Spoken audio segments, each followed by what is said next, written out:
Hi, welcome to the second part of my general covering the queen pawn openings in general. So here's the queen pawn opening, and then I was covering or just covered where black plays d5 and then white plays c4, and this is called the Queen's Gambit.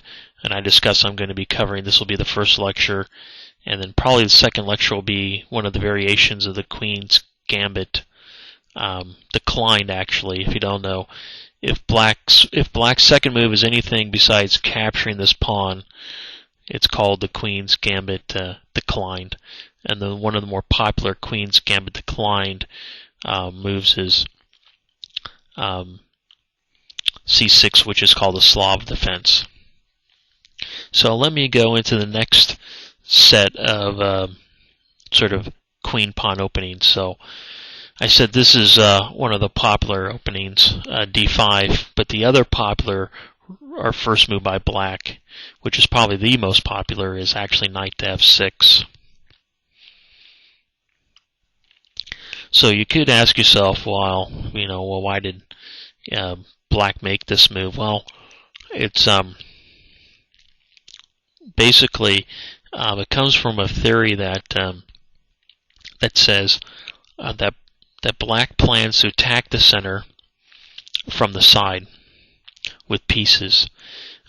This came about in the 1920s. Not that I'm that old, but that basically said, if you think about it, a pawn actually does not control the square it's sitting on. So take this pawn, for example. This pawn actually does not control the square d4. It controls the squares actually e5 and c5, where actually the piece controlling d4 is actually the queen. And here this knight actually controls these two squares. So if you think about it, this move knight to f6 actually has stopped white from playing the move it wants to play, which is e4. So here black plans on sort of attacking the center from this side. So what are the common openings for black? And I'm going to cover at least 4. And these are in no particular order here.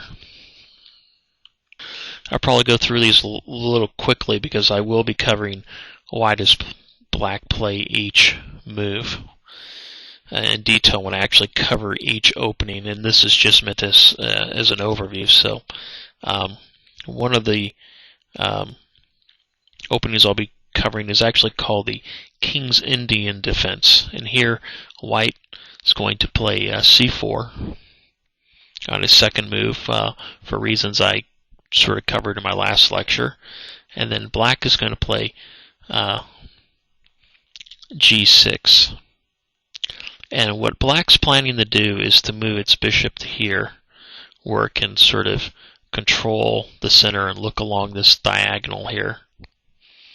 And anytime black plays, sort of moves a pawn and moves the bishop up, this is called you're going to fianchetto your bishop. And actually, I know I mentioned the name called King's Indian defense, and there's going to be one called the Queen's Indian defense. And you hear these things called the Indian defenses. Well, the name really comes from the fact that the king's bishop is going to be fettuccinoed, and then the Queen's Indian defense, it's going to be the Queen's bishop, which will be fettuccinoed to this side. So here, this is what black plans. So it plays g6, and then white will play knight c3. Black will fettuccino the bishop, and then typically, not always, but this is actually the moves for the King's Indian defense. But commonly, if you want to know what the next moves are, typically white will play e4, and then black will play d6. So that's the King's Indian defense. So let's talk about, so if that's the King's Indian defense, what is the Queen's Indian defense?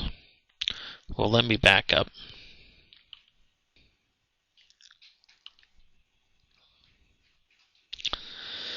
So I'm backed up to black's second move. Instead of playing g6, or black's going to be able to fettuccino the black bishop. Well, we're not going to actually play this move first, which allows us to fettuccino the white bishop here, or the black's queen bishop. We're actually going to first play e6.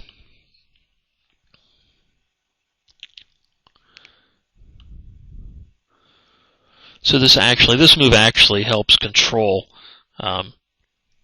this center square and actually frees this bishop. Okay, so and then in the Queen's Indian defense, then white usually plays knight f3 and then b6. This is actually the usual opening setup for the Queen's Indian defense, and black will eventually play put its bishop here. So backing up, another opening I'm going to cover is called the Nimzo Indian defense.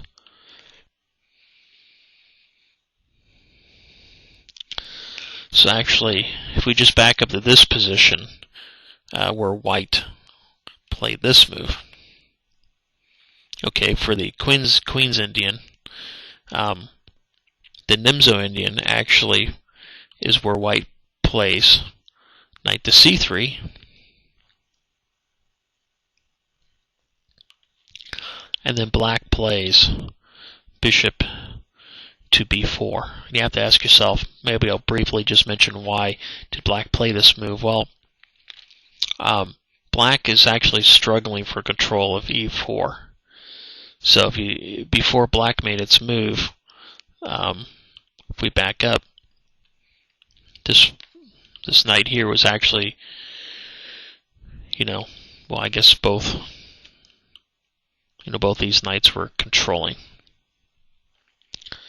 But now that black made its move with the Nimzo Indian, now this knight here cannot move, which means black actually controls e4.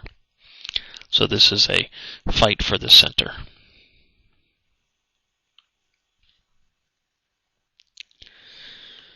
Let's see, in the last opening I'm going to cover, I'm going to have the back up all the way.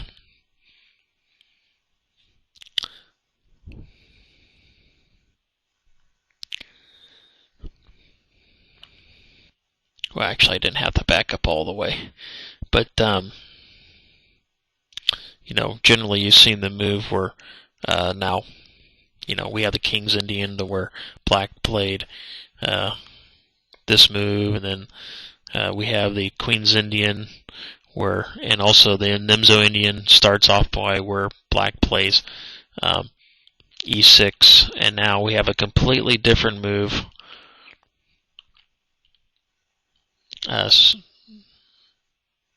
C5. This almost looks crazy.